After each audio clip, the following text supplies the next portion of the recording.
So the Justice Secretary has confirmed plans to free up prison space by deporting foreign criminals. So this has already been done, but now the government will speed up the process to deport the foreign criminals earlier. Is this an effective means to free up prison space and save the taxpayer money? I think in reality, it's going to make a very, very small difference. I think we're talking about a relatively small number of people. Often there are complications in trying to deport them. Sometimes because they spent most of their life in the UK, so the foreign government is not happy about taking them back. And then of course there are states and jurisdictions where it's just unsafe to send people back, or there's just no international agreement. Now, the Justice Secretary is bringing this plan forward because the capacity of the prison system has come under serious pressure with concerns over the lack of space, meaning that we could see sentencing delayed in some cases. What factors have led to this overcrowding? Well, really, it's basically because people are being sentenced to longer and longer prison sentences. So politicians are making an announcements, that people should serve longer sentences, should not get early release.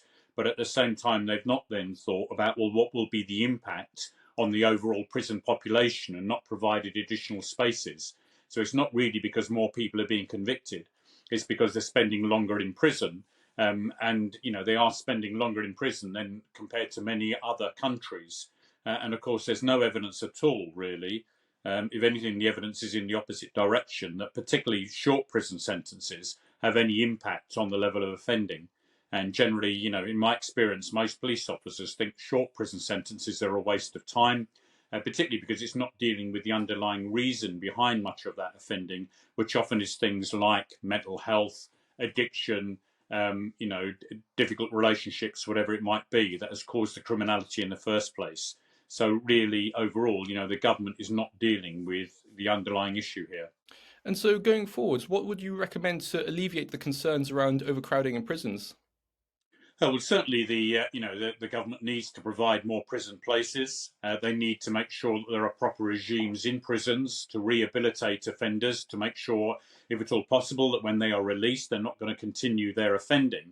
But then, the government needs to review the whole penal policy, and in particular to say that when you're talking about short prison sentences, when you're talking about people who've got mental health issues, drug addiction issues, when you've got women often, that often prison is not the best place to long-term protect the public.